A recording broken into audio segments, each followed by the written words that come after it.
Okay, here we are. No Mercy 2016, I guess. I mean, there was a pay-per-view called No Mercy before this, but it wasn't yearly. It hasn't been yearly for a while. But anyway, very unique thing about this pay-per-view that happened. We'll get right to it. But first, we're going to start with our kickoff show match. It was an 8-man tag team match between American Alpha and the Hype Bros versus the Ascension and the Vaudevillains. Chad Gable and Aiden English started things off in the match. Zack Ryder tagged in eventually. He countered a suplex into a neck breaker on Victor from the Ascension. At that point, Ryder tagged in Raleigh. Victor tried to go for a tag, but Raleigh kept blocking him. Eventually, a big schmoz started to break out. American Alpha hit a couple stereo suplexes on the Vaudevillains. Stereo German suplexes, that is. Then Ryder kind of rolls out of the ring and tosses Connor from the Ascension into the barricade. Jason Jordan tagged in, and American Alpha hit the Grand Amplitude on Aiden English for the 3 count and the win. Good guy tag teams win. Good guy, yeah, you know what I mean.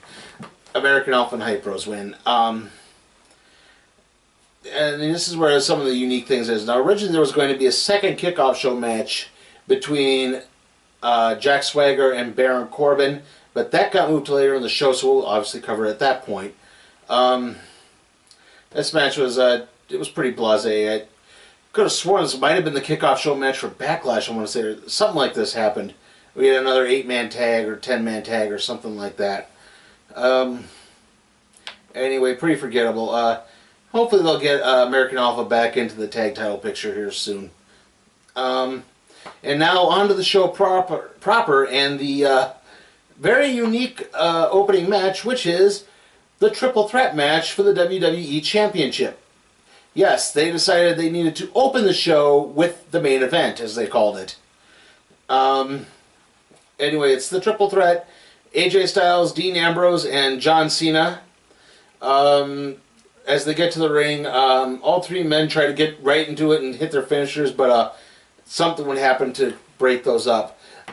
Cena caught Ambrose and then slammed him into the ring post. Styles hit a big phenomenal forearm to the outside of the ring.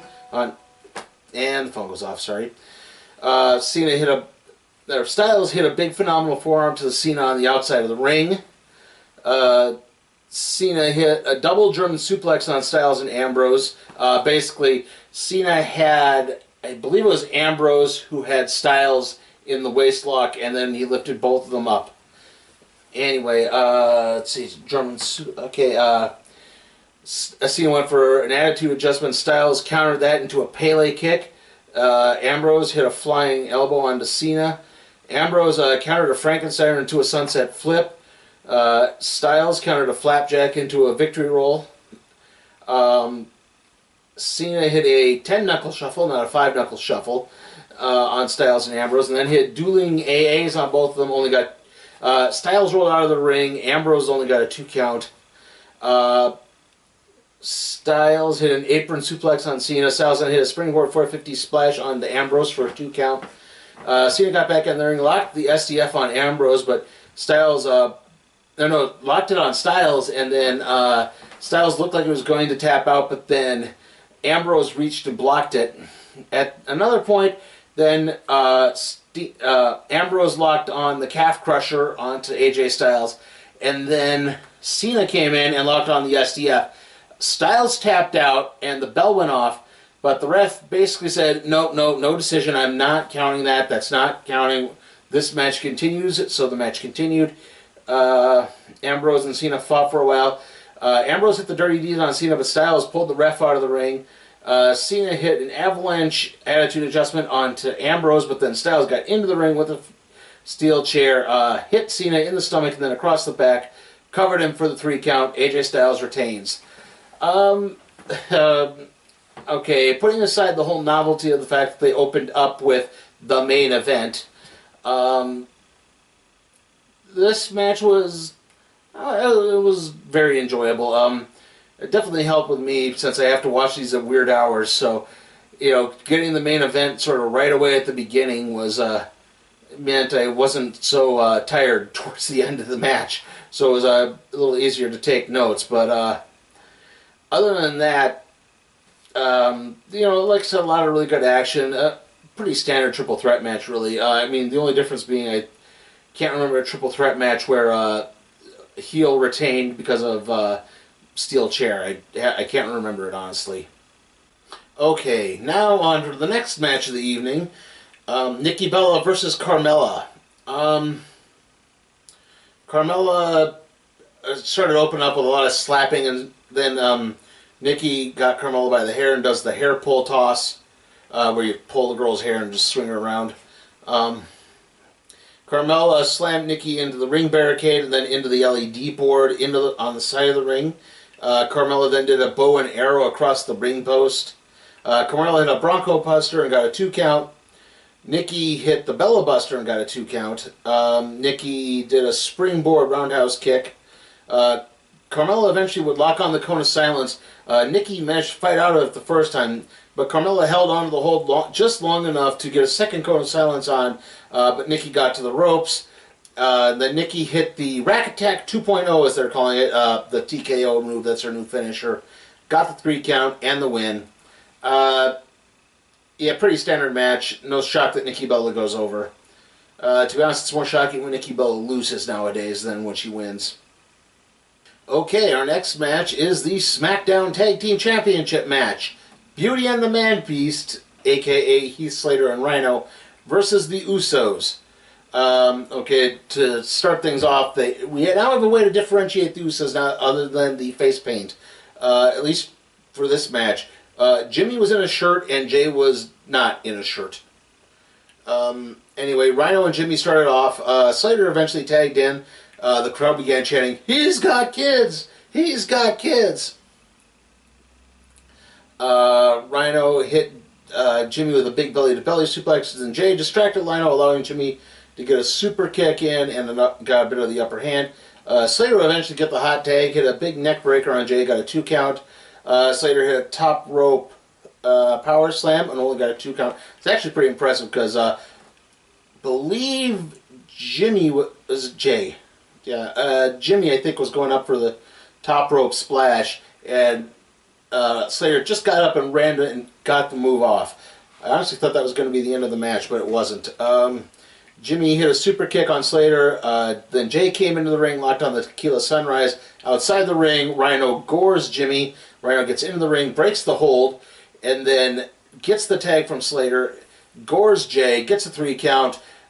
Beauty and the Man Beast retain, and a bit of a shock. I thought they were building towards another Usos title run, but I guess they decided to keep it on Slater and Rhino for a while.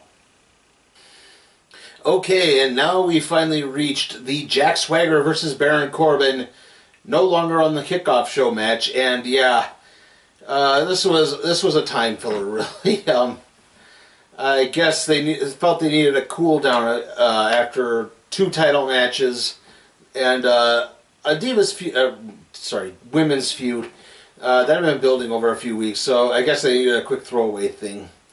Anyway, there's a bit of a backstory to this. They had a match, I think this past Tuesday on SmackDown. Corbin lost to Swagger on an ankle lock, but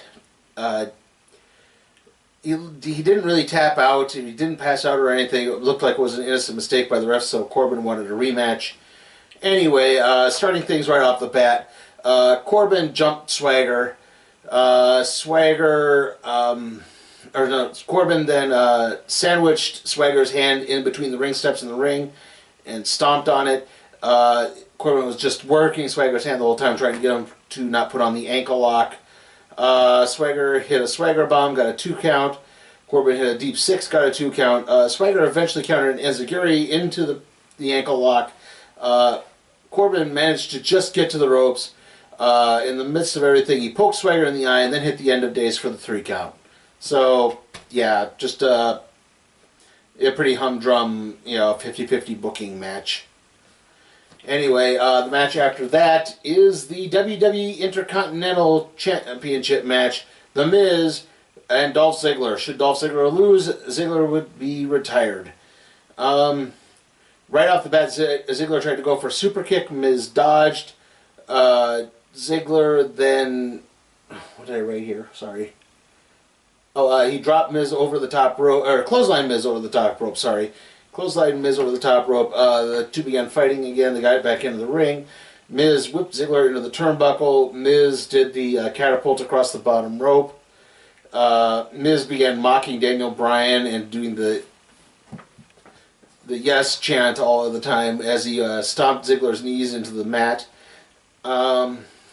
Miz hit his backbreaker, neckbreaker combo and got a 2 count.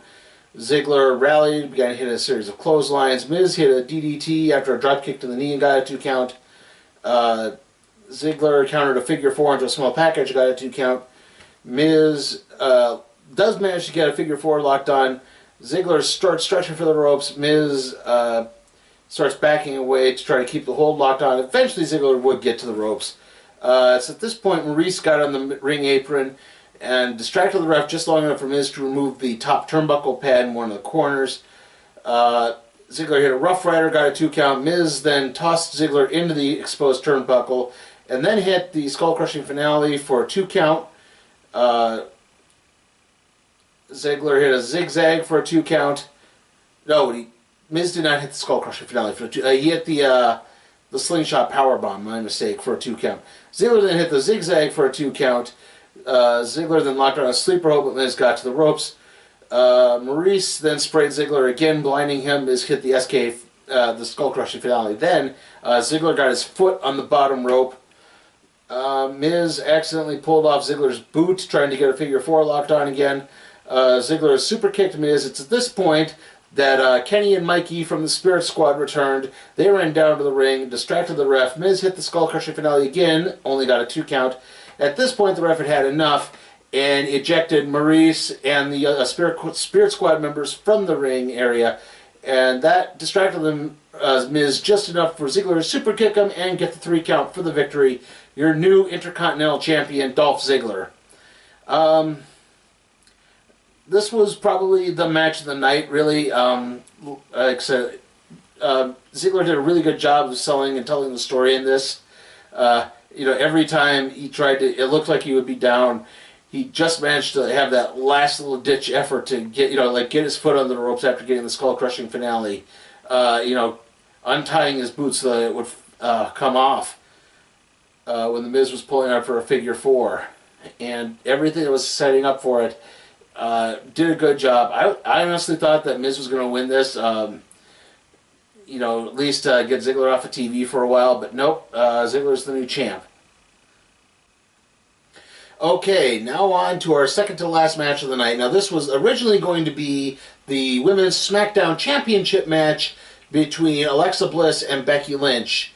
However, because Becky suffered an injury that does not relate to in-ring competition, I'm guessing that means she was sick. I know there's some rumors going around about her being injured in some way or not being able to compete. They didn't strip the belt off of her, so maybe this was just a temporary illness or something like that. Anyway, so we did not get that match. Like I said, they did not take the belt off of Becky, so Alexa Bliss just had a match against Naomi. Like I said, before the match, Alexa Bliss, at the time Naomi was the unknown opponent, but Alexa Bliss did come down to the ring and kind of rant about everything. Naomi came down right off the bat. Naomi did a series of kicks and then followed it up with split leg and moonsault. Bliss does a hair pull slam on the apron. Bliss hit a kind of corkscrew arm wrench that actually looked really good. Naomi eventually hit a swinging jawbreaker.